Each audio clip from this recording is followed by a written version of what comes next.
نحمدہ و نصلی علی رسولہ الکریم اما بعد فاعوذ باللہ من الشیطان الرجیم بسم اللہ الرحمن الرحیم۔ معزز سامعین، اس وقت پوری دنیا کے اندر ایک ملعون شخص سلیمان رشدی کا معاملہ بہت گمبھیر صورتحال اختیار کر چکا ہے، اور یہ آج کا مسئلہ نہیں ہے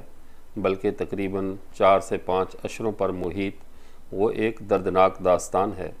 جس میں اس بدبخت شخص نے امت مسلمہ کے دلوں کو زخمی کیا۔ آج ہم اس شخص کا پس منظر، پیش منظر اور تہ منظر قوم کے سامنے رکھیں گے تاکہ دنیا کو ایک تو مغرب کا دوہرا معیار انصاف سمجھ آ جائے کہ یہ لوگ اپنے معاملات اور دیگر ممالک کے معاملات میں کس طرح ناانصافی سے کام لیتے ہیں،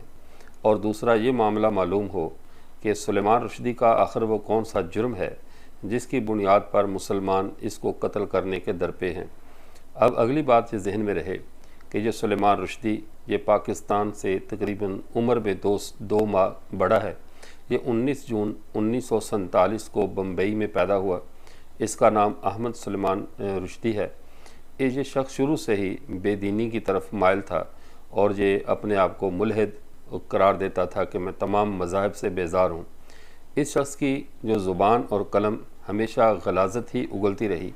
لیکن جب اس کو 1964 میں برطانیہ کی نیشنلٹی مل گئی تو برطانوی نیشنلٹی ملنے کے بعد اس کو وہاں کا ادیب اور صحافی قرار دیا گیا۔ اس دوران اس نے وہاں پر ایک کتاب بھی لکھی جس کتاب کو یعنی اخلاقیات کا جنازہ ہی کہا جا سکتا ہے۔ اس کتاب کا نام تھا مڈ نائٹ چلڈرن۔ اب اس کتاب میں اس نے انتہائی حیا باختہ گفتگو کی، اخلاقیات سے گرے ہوئے جملے استعمال کیے۔ اسی لیے انگریزی ادب کے معروف نقاد فیض احمد فیض، جو کہ ایک شاعر بھی تھے، انہوں نے اس کو برطانوی ادب کی انتہائی یعنی گھٹیا حرکت قرار دیا کہ اس سے بڑھ کر برطانیہ کی بدبختی کیا ہوگی کہ اس سلیمان رشدی جیسے بد اخلاق اور بد تہذیب انسان کو، جس کی زبان اخلاق و تہذیب کی ہر شرافت کے پیمانے سے عاری ہے، اس شخص کو انہوں نے اپنا ادیب قرار دیا ہے۔ اس شخص نے آگے بڑھتے ہوئے کچھ عرصے کے بعد اس یورپ کی ان خفیہ یہودیوں اور اسلام دشمن قوتوں کے اشارے پہ یا ان کی تشکیل پہ اس نے ایک کتاب لکھی جس کا نام تھا شیطانی آیات۔ اب اس کتاب میں اس نے صرف اسلام اور پیغمبر اسلام، صحابہ اور امہات المومنین، ازواج مطہرات انہی کے خلاف بدزبانی نہیں کی، بلکہ اس نے یورپ کو بھی اور یورپی تہذیب کو بھی تقریباً پہلے 54 صفحات پر ایسی ننگی اور فحش اور بے انتہا بیہودہ گالیاں دیں، اگر کوئی بھی شریف انسان ان گالیوں کو سن لے یا اس کے بارے میں کچھ بھی اس کے کانوں میں ایسی آواز پڑ جائے تو اس کا سر شرم سے جھک جائے۔ اس طرح کی اس نے بیہودہ زبان اس کتاب میں استعمال کی۔ بالخصوص اس نے جو ملکہ برطانیہ تھی اس کے بارے میں اس نے ہیٹڈ بچ کے قرار دیا کہ یہ انتہائی گرم کتیا ہے، اور اس طرح کے الفاظ اس کے لیے استعمال کیے۔ اور اتنا یہ بدبخت تھا کہ اسی نے اپنی اسی بد زبانی کی اپنی روش کو برقرار رکھا۔ لیکن یورپ کا دوہرا معیار دیکھیے، ان مغربی لوگوں کا یہ جو انصاف کے علمبردار بن کر پوری دنیا کو آزادی اظہار رائے، فریڈم آف سپیچ کے نام پہ ایک نئی تہذیب اور نئے شعور سے متعارف کرواتے ہیں، خود یہ اخلاقیات سے کتنے عاری لوگ ہیں، کتنے شرم و حیا کو ان لوگوں نے جو ہے وہ چھوڑ دیا ہے، کس حد تک اس سے دور لوگ ہیں شرم و حیا سے اور انصاف سے، کہ جب اسی شخص نے سلیمان رشدی نے اپنی اس کتاب جس نے 1988 میں شیطانی آیات نامی کتاب لکھی، اس کتاب کو جب مسلمانوں نے اس پر احتجاج کیا تو یورپ کے کان پر جوں تک نہ رنگی۔ لیکن جب اسی سلیمان رشدی نے ان کی مشہور لیڈی ڈیانا، اس کے بارے میں اس نے جب یہ ریمارکس دیے کہ اس کی بے قابو جنسی خواہشات اس کی موت کا سبب بنی ہیں، اور اس کو محل کے اندر آوارہ کتیا سے تشبیہ دی کہ جو اپنی شہوات کی تکمیل کے لیے آوارہ گھومتی ہے، اس طرح کے الفاظ کہے تو پورا برطانیہ سراپا احتجاج بنا اور اس نے بھرپور اس پر احتجاجی مظاہرے کیے۔ لیکن یہی وہ لوگ تھے کہ جب اس نے پیغمبر اسلام اور دیگر صحابہ کرام رضوان اللہ تعالیٰ علیہم اجمعین پر بد زبانی کی تو یہ ایسے ہو گئے کہ گویا کہ انہوں نے کچھ سنا ہی نہیں ہے۔ مسلمانوں نے اس پر بھرپور احتجاج کیے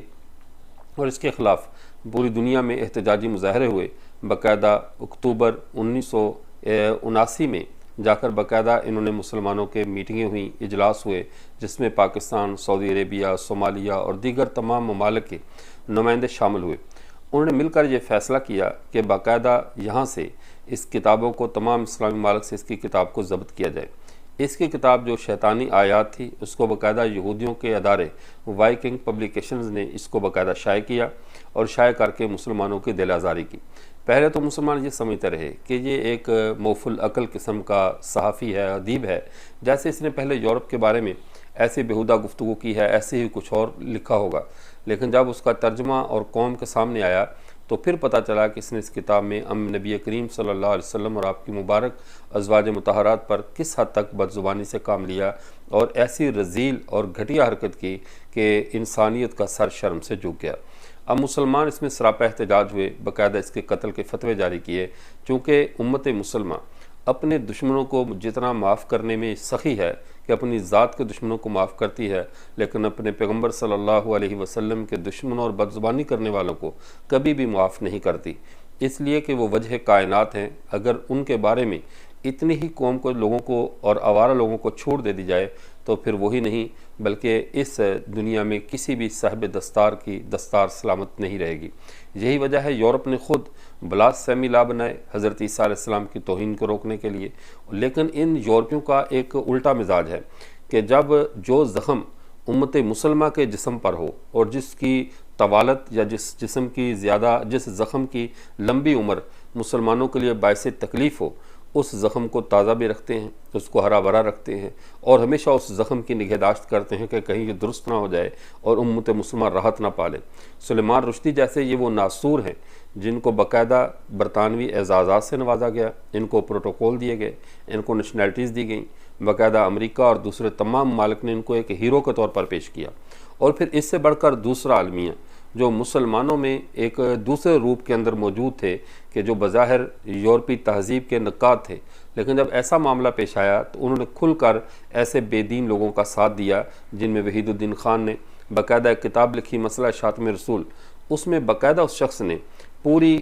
اپنی صلاحیتوں کو اس بات پر صرف کیا کہ یہ جو سلیمان رشدی ہے یہ وہ لوگ ہیں جو کھل کر کلمہ حق کہنے والے ہیں، جیسے پہلے بکرات نے، سقراط نے اور فلاں نے اور ارسطو نے، جن لوگوں نے بھی ایسے کلمات کہے، ایسی حق کی بات کی، ان کو قتل کیا گیا، تو سلیمان رشدی کو بھی اس طرح کسی دن قتل کر دیا جائے گا اور اس کو ایک ہیرو کا قتل قرار دینے کی کوشش کی گئی کہ یہ ایسا شخص ہوگا جو ہیرو ہوگا لیکن اسے قتل کیا جائے گا۔ تو وحید الدین خان نے امت مسلمہ پر تو گرجتے برستے رہے، لیکن ان جیسے بے دینوں نے جنہوں نے فریڈم آف سپیچ کا غلط فائدہ اٹھاتے ہوئے پیغمبر اسلام کی توہین کی، ان کے خلاف ایک لفظ کہنے کی بھی ان جیسے لوگوں کو جرت نہیں ہوئی۔ بہرکیف نوابزادہ نصر اللہ خان اور اسی طرح یہ ہمارے ملک کے جو معروف قائد جمعیت مولانا فضل الرحمان صاحب دامت برکاتہم العالیہ ہیں، اس طرح اس دور کی جو چوٹی کی سیاسی قیادت تھی، پالیٹکس تھے، انہوں نے مل بیٹھ کر ایک فیصلہ کیا کہ اس معاملے کو کیسے ہینڈل کیا جائے۔ اس وقت لال مسجد سے ایک جلوس نکلا جس جلوس کا اصل مقصد یہ تھا کہ پرامن طریقے سے امریکی سفارت خانے میں اپنا احتجاج ریکارڈ کروایا جائے۔ لیکن یہ یورپیوں کا ایک عجیب نظریہ ہے کہ ان کے ملکوں میں جو چیز بالکل قانون اور آئین کے مطابق ہوتی ہے، وہی چیز جب اسلامی ملک اس کو اختیار کریں تو ان کے ہاں وہ جرم بن جاتی ہے۔ ایک اپنا احتجاج ریکارڈ کروانا اور باقاعدہ اپنی یادداشت پیش کرنا، یہ پوری دنیا میں کسی بھی طبقے کا مانا گیا حق ہے۔ اس کے تحت جب مسلمانوں نے اپنا احتجاج ریکارڈ کروایا اور احتجاج ریکارڈ کروانے کے لیے لال مسجد سے آپارہ چوک کی طرف مسلمانوں کا قافلہ پہنچا تو وہاں پر سیکورٹی پر تعینات پولیس نے وہی تاریخ پھر دہرا دی 1989 میں کہ جو پہلے 1953 میں باقاعدہ خدام ختم نبوت پر لاہور میں گولیاں چلا کر اس نظام نے شہداء ختم نبوت کے پروانوں کو شہید کیا تھا اور اس کو ایک سیاسی رنگ دیا کہ یہ سیاست کی وجہ سے نکلے تھے، ویسے ہی منوان یہاں پر کارروائی کی گئی اور ان نوجوانوں پر گولیاں چلا دی گئیں، جس میں اٹک کے، ہزارہ کے، مانسہرہ، راولپنڈی، اسلام آباد اور گرد و نواح کے تقریباً 7 کے قریب نوجوان شہید ہوئے اور اس کے بعد کئی نوجوان زخمی ہوئے۔ لیکن تحقیقاتی رپورٹ جب ٹریبیونل بعد میں قائم کیا گیا تو سب نے یہ لکھا اس پوری کارگزاری میں جتنے بھی لوگ زخمی ہونے والے تھے امت محمدیہ کے ان فرزندوں میں سے کسی نے بھی پشت پر زخم نہیں تھا، سب کی گولیاں اور سینے ہی گولیوں نے سب کے سینوں کو ہی چھلنی کیا، کوئی بھی پیٹھ دکھا کر وہاں سے نہیں بھاگا۔ اصل مقصد کیا تھا کہ ان امریکیوں کے پاس سلمان رشدی کے بارے میں اپنا احتجاج ریکارڈ کروایا جائے، لیکن خیر وہ احتجاج ان کو ریکارڈ نہیں کروانے دیا گیا اور مسلمان اس پر مسلسل برانگیختہ رہے اور اس کے بارے میں کوشش کرتے رہے کہ اس ملعون شخص کو واصل جہنم کیا جائے۔ یورپ کا یہ دوہرا معیار ہمیشہ سے رہا ہے اور آئندہ بھی رہے گا، چونکہ یہ وحی کی تعلیمات سے محروم وہ قوم ہے کہ جنہوں نے ہمیشہ روحانیت کے برعکس مادیت کو ترجیح دی، اور اسی طرز پہ ان لوگوں کی اپنی ایک زندگی ہے جس کو جانوروں کی زندگی سے بھی بدتر زندگی کہا جا سکتا ہے۔ ان لوگوں نے ہمیشہ مسلمانوں کے جو جذبات کو مجروح کیا اور ایسے لوگوں کی پشت پناہی کی کہ جو لوگ امت مسلمہ کے لیے تکلیف کا باعث ہیں۔ اب سلمان رشدی کو ہر جگہ پہ پروٹوکول دیے جا رہے ہیں، اس کو تحفظ دیا گیا، جبکہ پوری امت مسلمہ نے اس کے قتل کا فتویٰ دیا، اس کے بارے میں اپنے دکھ کا اظہار کیا، اور پھر باقاعدہ حتیٰ کہ ایران نے اس دور میں جب خمینی جہاں پہ برسر اقتدار تھا تو اس نے $30 لاکھ کا اس کے قتل پہ انعام بھی جاری کیا، لیکن خود یہ لوگوں کے سروں کی قیمتیں لگائیں، اپنی ریاست کے دشمنوں کے مقابلے میں پوری دنیا میں یہ اپنی کوششیں کریں اور باقاعدہ کسی بھی ملک کے آئین کو، آئین کے تقدس کو اور چادر اور چار دیواری کی جو عزت ہے اس کو پامال کریں۔ ان کے سارے حقوق ہیں، لیکن اپنے ہمارے دشمنوں کو یہ بھرپور تحفظ دیتے ہیں اور ان کے بارے میں کہتے ہیں کہ کوئی ایسا اقدام نہ کیا جائے جس سے ہمارے ہاں لا قانونیت جنم لے، ہمارے ہاں قانون ٹوٹے۔